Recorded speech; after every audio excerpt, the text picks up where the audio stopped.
Season 3 of the Portland Trailblazers MyNBA franchise has gone about as well as we could have asked for, injuries aside. The team has taken a major leap, at least through the first 32 games of the season, and right now we look like legitimately one of the best teams in the NBA with a record of 25-7. We haven't lost in 2.5 weeks, currently on an 8-game losing streak. We only lost 2 games in the entirety of December, despite the fact that we've gotten pretty banged up. As it stands now, we have clear second place in the Western Conference, the Rockets with the edge over us, while the Pelicans, Grizzlies, and Spurs currently trail behind by anywhere between 3 and 5 games. Obviously, it's still early in the season and things can change, especially with a young team like this. But for the amount of consistent injuries we've had throughout the start of the year and to still be in second place is really impressive. And we're not winning these games in close fashion. Our point differential is the best in the entire league. We had the number 1 scoring offense fairly comfortably. We had the number 4 scoring defense. And what I've really tried to build this team around is versatile players who can produce on both ends of the floor in an efficient manner. Our shooting percentages are amongst the very best in the league, including first in three-point percentage on high volume, 4th in threes made per game. We're also probably the best rebounding team in the NBA. I've really tried to build this team through rebounding. First in offensive rebound percentage, 5th in offensive rebounds overall, and then in terms of defensive rebounds, we are 9th per game, while we have the 7th best percentage and the 2nd most rebounds per game overall. I've intentionally picked guys like Darius Springer and Khalil Griffin high in the draft who are good rebounders, and I want guys who can crash the glass and consistently help us win the rebounding battle against the other team, because that way we're able to get more shots up, and we already have one of the most efficient offenses in the league, so that just means more and more points for us, and that's partly why we've won games by so much. We have given flowers to a lot of guys this year, particularly Ochai Agbaji and Darius Springer, who have really taken leaps up this year. But what about the rookie class? Khalil Griffin in specific has had a great rookie season, and he's doing it on absurd efficiency. 53% from the field, 41% from 3. That is ridiculously good efficiency for a rookie wing. Or hell, that's just ridiculously good efficiency for a wing anyway. From October to December, he's played more in each month, and his volume has gone up, and his efficiency by month has also gone up. As he's shooting the ball more, he's making them at a higher clip from the field and from 3. And to put things in perspective real quick, he's 15 amongst all rookies in minutes per game. He's 10th in points per game. Seems about normal. What's not normal is that amongst qualified rookies, he's first in field goal percentage. His teammate Zay Logan's the only guy close to him. In terms of three-point percentage, he's 3rd, only trailing Zay Logan and TJ Porter Jr. with the Atlanta Hawks. In terms of plus-minus, he is very clearly first. Zay Logan's the only guy close to him. In terms of the advanced shooting metrics, the only guy who's near him amongst qualified rookies is, again, Zay Logan. So that just speaks to how efficient Griffin has been on the offensive end of the floor. But my favorite stat with him is estimated wins added. So he's currently at 3 for the year, which I think is already more than Darius Springer had for all of last year. That's 2nd amongst all rookies currently, only behind Midnight Hopkins with the Sacramento Kings, who was the 2nd overall pick. So Griffin is 2nd in wins added, despite the fact that he was 15th in minutes per game. And in terms of total minutes amongst rookies, he's 11th. That just speaks to how much of an impact he's made during the time he's been on the floor. And we're going to continue to get him more and more playing time, along with Zay Logan. Our rookie class has been unbelievably outstanding this year. I had high hopes for these guys when we drafted them. I know that Griffin was a surprise pick at the time, but even I can't say I expected this. He has gotten way past my wildest dreams.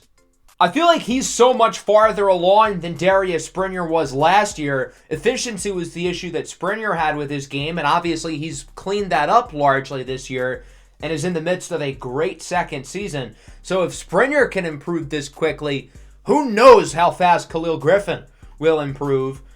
And if he keeps up this pace, I mean, we could be looking at a legitimate star player added within our young core.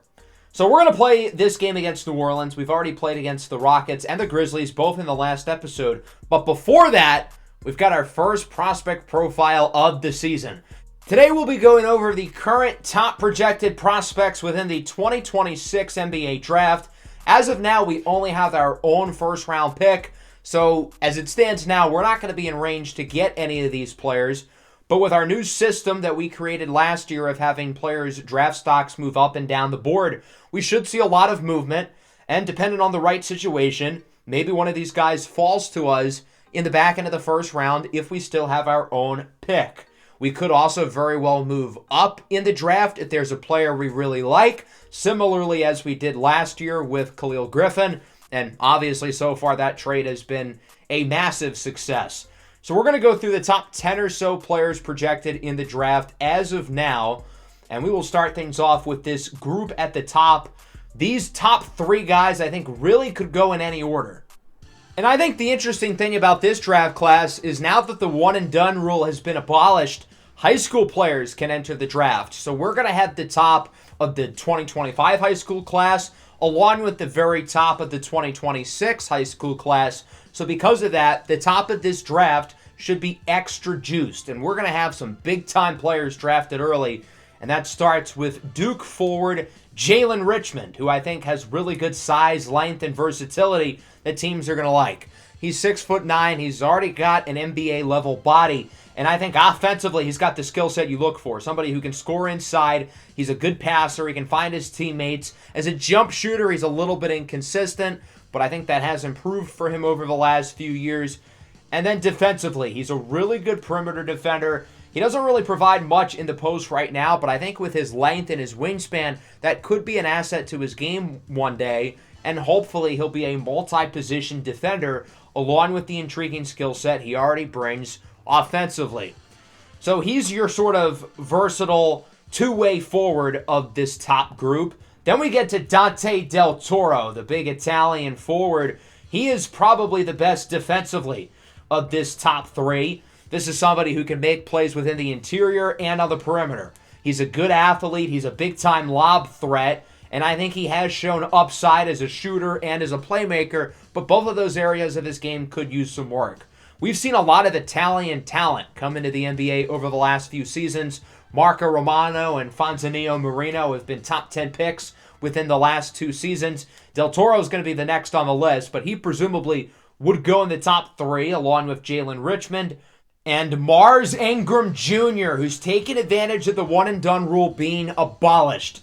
Ingram is currently a senior at Oak Hill Academy, one of the most prestigious high school basketball programs in the country, with notable names such as Carmelo Anthony and Brandon Jennings having graduated here. Ingram is currently committed to play at Arkansas, but presumably with him being the number 1 player in the high school class of 2026, you would expect him to enter the NBA draft. Ingram is a prolific scorer.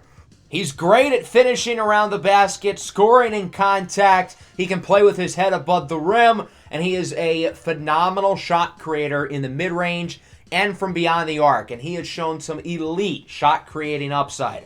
Now, the question here is, can he score the ball at an elite level past the high school level? He's playing against kids who are currently in algebra class. Next year, he's going to be in the NBA. So we have to see him take the jump from high school right to the league. And I think he's got the talent to do it, at least as a scorer, but we still need to see it in action. And the rest of his game does need a lot of work. Right now, he's just a big highlight reel waiting to explode, and he needs to refine his all-around game. The other top projected high school player in this draft is Arubian guard Sir Xavier Hopkins from IMG Academy. Hopkins is a 6'2" point guard who is currently the 3rd ranked player in the high school class of 2026. He is currently committed to play at USC, but again, you would presume he's going to enter the draft. Hopkins has shown upside as a scorer, especially from 3, but his efficiency inside is a little lackluster. He is a really good playmaker, though, solid defensive player, solid athleticism, and I think that will likely make him a top 10 pick, although his size and finishing is a concern. Let's take a look at some more college prospects now. We'll start with Baylor forward Kolo Dumbolo. He's a 6'8", 230-pound forward who, again, already has an NBA-level body. I really like his feel for the game as a playmaker. Look at this right here. Can't get a shot inside. Notices his teammate cutting to the basket. Quickly makes the correct pass. I like what he provides defensively as well.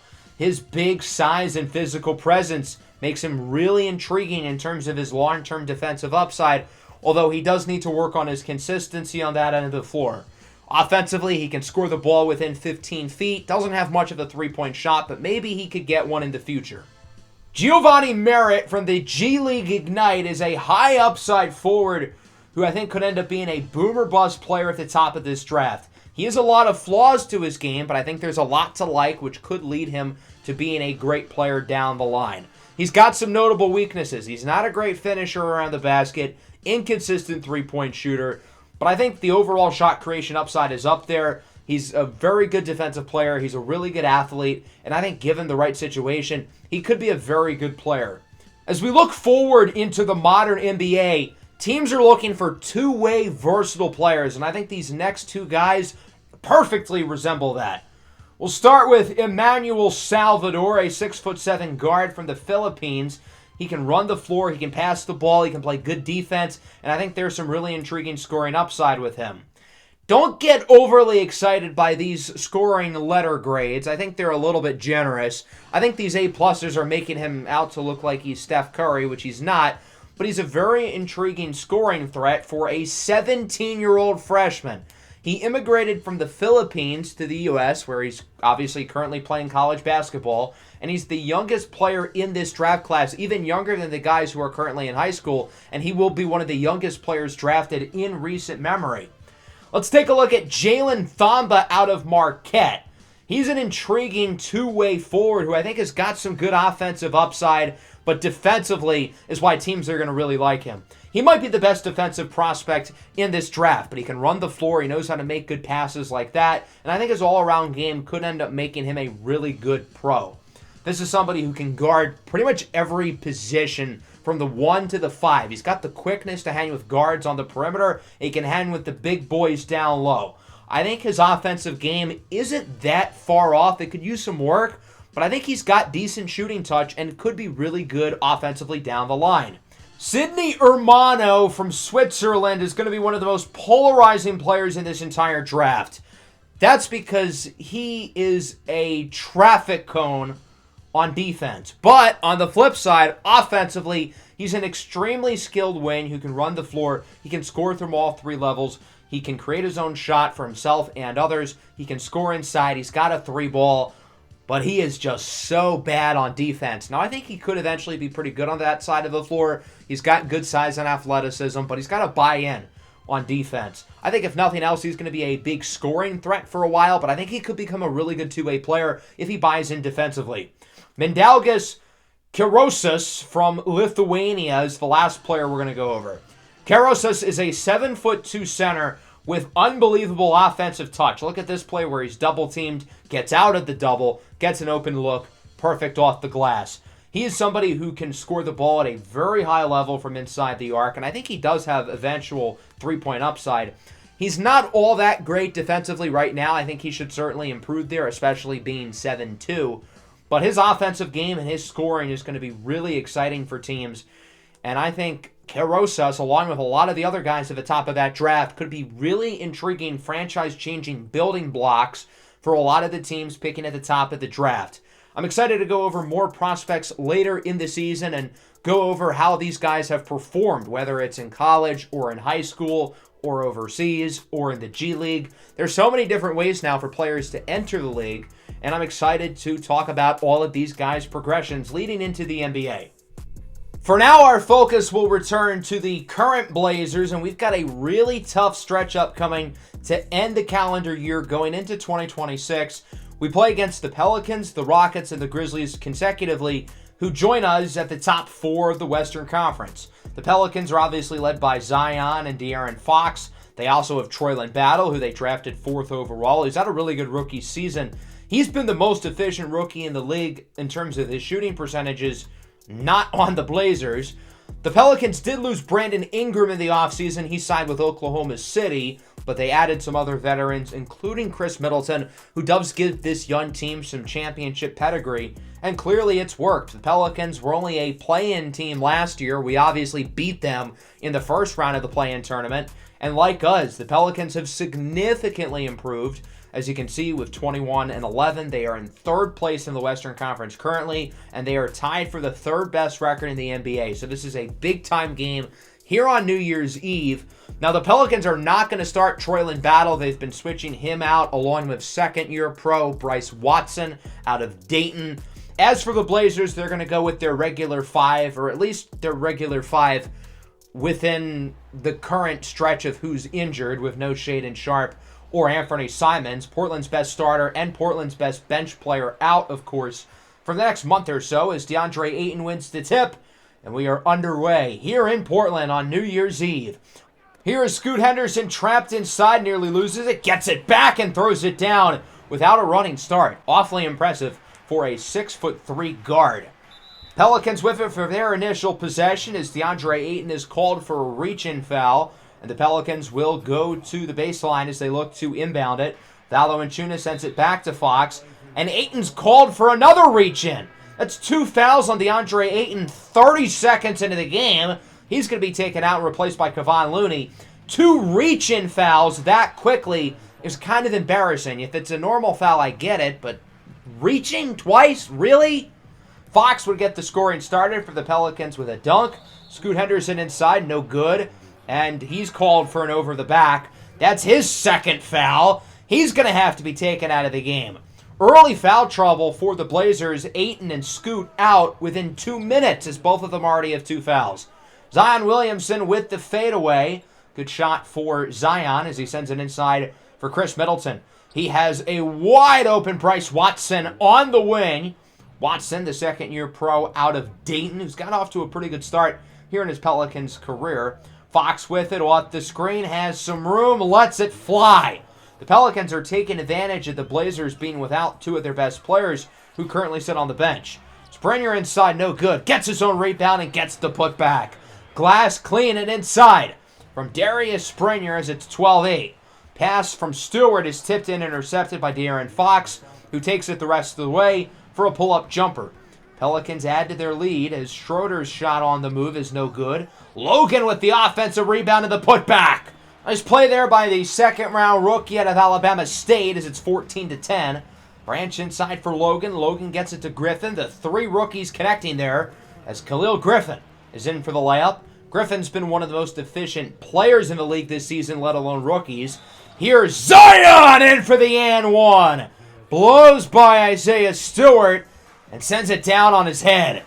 20-12 now. Griffin out to Ayton. Hands it off for Henderson, looking to get some room. Off the screen. Scoot at the top of the key. Buries the triple. Big shot for the Trailblazers as they're back within 5. Ayton has a mismatch, and he completely blunders it. Here comes New Orleans on the fast break. It's Troyland Battle, the rookie out of Arizona State. One of the best scorers in college basketball last year with the layup. 7-point game now. Logan drives inside. He's intercepted. Good defense there by New Orleans. That's Usman Garuba with the steal. And then Fox goes inside for King James Chris Middleton. Yes, his real name is James, for those who didn't know. 24-15 now. Pull-up jumper by Scoot is good. That's a really tough shot. And he gets it to fall. Hot start for Scoot here in the first quarter with him back in the game despite having 2 fouls. 26-19. Tough 3 for Middleton. It's good. Right in front of Abaji. And it's 29-21. Pelicans with a nice lead here late in the first quarter as Cameron Banks is in for the layup. Second-year guard out of Duke. Talented former first-rounder. 10-point game. Middleton in the corner. Banks for 3. It's good. Cam Banks continuing his strong start to the game. And the Pelicans now have another opportunity to add to this lead late. Step back from Middleton is no good. Big first quarter, though, for the New Orleans Pelicans. They lead at 34-21. It's been tough sledding for the Blazers, who have really struggled these last few minutes defensively. They were bad the entire quarter on offense. Good defense by Scoot. Out to Abaji from the logo. It's good. Ochai Abaji with a long shot. Again, from the logo, albeit the small stadium logo, but still the logo. Nice lob here for the Pelicans. A quick response from Cam Banks, who has 7 off the bench. Banks inside, his pass is tipped and stolen by Scoot Henderson. He's going to look to lob it up for Springer. Darius Springer getting up there. Throws it down as it's 41-31. Griffin, dime for Springer, who gets the slam. Good ball movement there by the Trailblazers as it's an 8-point game. Portland looking to battle back into this one. Watson inside, gets by Abaji in for the layup, and the Pelicans' lead is back up to double digits. 43-33. Here's Griffin with it. Out to Beef Stew. He hits the catch and shoot 3. Isaiah Stewart showing some of his lawn ball prowess off. 7-point game now. Pelicans look to quickly answer, and they do. Nice shot there by De'Aaron Fox back in the game. One of the most talented offensive guards in our league. Here is the rookie, Dante Branch, with the reverse slam. Branch has played pretty well as of recent, turning the corner on what started as a pretty rough rookie season. Off of the scoot miss. Logan tries to dull the charge and cannot. Fox inside hits the step back. Good acting from Zay Logan, or maybe he did get hit, but it doesn't really matter as the Pelicans do score.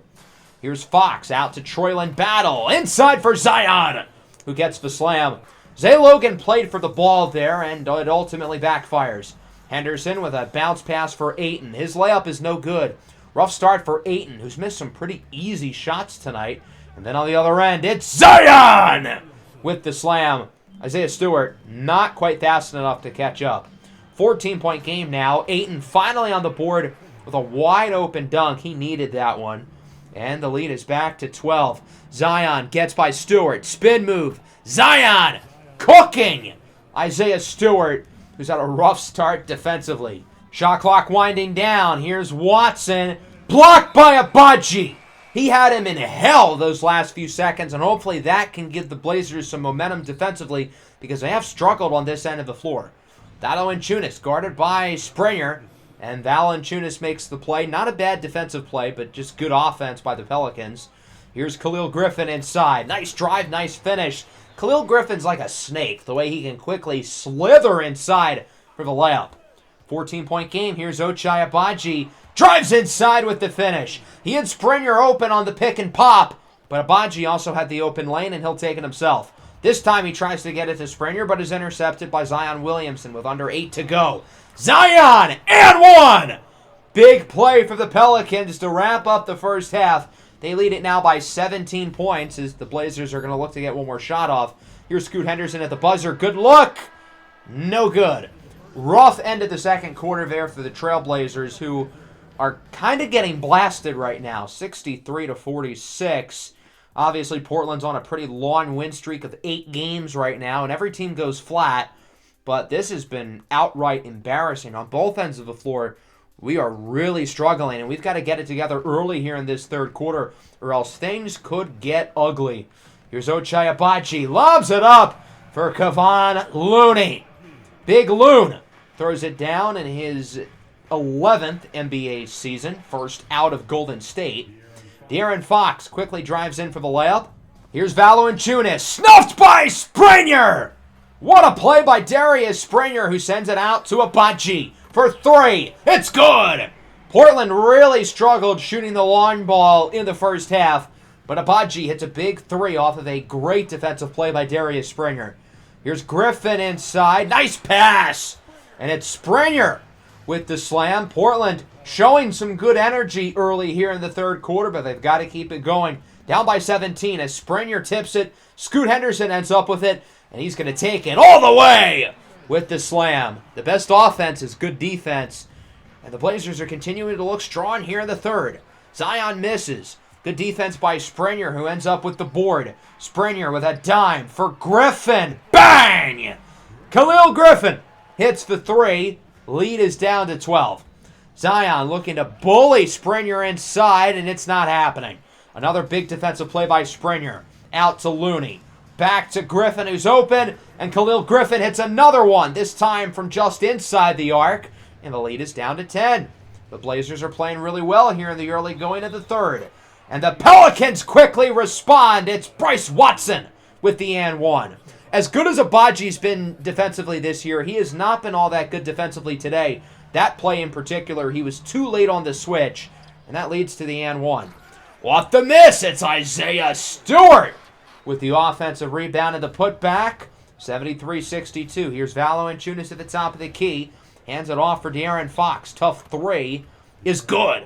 Right when the Blazers were kind of getting something going, the Pelicans are now right back up by 14 points. Middleton gets it out to Fox. His shot over Ayton is no good, and who ends up with the rebound? It's De'Aaron Fox. Abaji's got to make that play as his rough night defensively continues. 78-64. Ayton with a dime for Isaiah Stewart. He's in the double figures, 11 and 6. Is at 78-67. Here's a mismatch. Fox and Ayton. And, DeAndre Ayton played good defense there. De'Aaron Fox is just ridiculous. He has 26 points. That's a game high. Here's Troyland Battle with it. Trapped inside. And Battle dunks it over DeAndre Ayton. What a play there by the Rook. 82-69. Nice. Henderson pull-up jumper. No good. Ayton with the offensive rebound in the corner. Isaiah Stewart hits the three. He's got an insanely efficient 14 points tonight as Scoot Henderson misses the shot. Stewart with the offensive rebound. He gets it over to Griffin. Griff looking for the screen. He gets it on the move. His shot is good. Nice play there by Khalil Griffin, the rookie, and the lead is back down to 8. The Blazers are playing well again, and they're coming back again. Here's Scoot Henderson inside with the slam. Lead is down to 6. Griffin, line 2. Lead is down to 4. What is happening? The Blazers might actually be pulling off this comeback. They were down by 16 points 4 minutes ago. Pelicans get a response. It's Zion Williamson with the dunk. 84-78. Scoot calling for a play. And the Pelicans are going to lock him up. Back to Scoot at the buzzer. No good. Overall, though, a really successful third quarter. We were down by, I think, 17 going into halftime. We were down by 16 5 minutes ago. And we take a 6-point deficit into the fourth. Now it's only a 4-point deficit as Fox buries the three over the extended arm of Dante Branch. 89-82. Branch looking for the screen. It's a pick and pop. Darius Springer. Bang! Springer drills the three. He's got 17 and 8 as it's 89-85. Abaji to Springer with the slam. Great passing and ball movement on that possession by the Trailblazers, who are now only down by 1. They can take the lead theoretically. Abaji, pull up 3. Bang! Ochai Abaji drills the triple, and the Portland Trailblazers are winning. Who would have thought? Pelicans got to get some points, and it's Fox with the midi. We're tied at 91. Right now, Portland does have all the momentum. Here's Abaji inside, and 1! Big play for Ochai Abaji, as Battle was trying to draw the charge and he did not get his feet set. Following possession, here's Springer inside, gets the layup, and the lead is up to 5. Portland looks unstoppable right now. Zion's blocked! Springer makes another big play defensively. Portland back with it. Here's Abaji out to Springer. It's tipped. Springer ends up with it. Over to Griffin. Griffin back to Springer. Springer drives inside. He will miss the layup. Gets his own rebound. Put back and 1! What a play by Darius Springer! And the Trailblazers are up by 7 as he would miss the 3 throw. Springer inside again. Makes the layup. Portland is now up by 9. Remember, the Pelicans were up by 16, maybe 12 minutes ago. What is happening? Springer with his 10th rebound. That's a double-double to go with 25 points. Scoot for Griffin! Big slam by the rookie, Khalil Griffin. And the Blazers are up by double digits. 11-point game. Fox, no good. Valanciunas with the putback. And the Pelicans score for the first time in minutes, plural.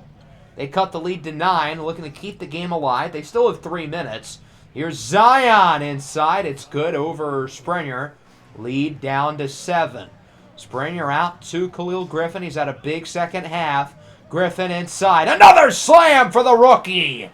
Khalil Griffin's getting up there. He's got 18 points. He's been ridiculously efficient again today.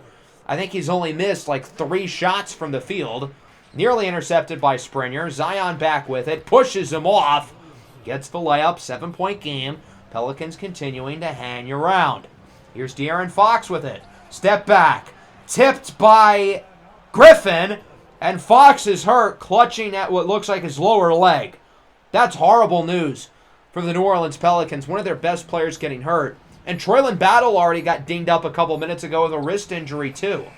So the Pelicans are going to try to win for their fallen teammate. Watson hits the three. Lead cut down to 4. This game's far from over. Agbaji for 3. He's fouled. Number 1 rule of defense, don't foul the jump shooter. Costly foul by Bryce Watson as Agbaji would sink all 3 at the line. 7-point game. Scoot out to Springer. This is a mismatch. He's guarded by Cameron Banks, and he takes him to the woodshed. He misses it, though. Cameron Banks, Springer's former Duke teammate, with a huge rebound and stop, passes it to Zion for the layup, and it's a 5-point game. I assume the Pelicans are going to start fouling.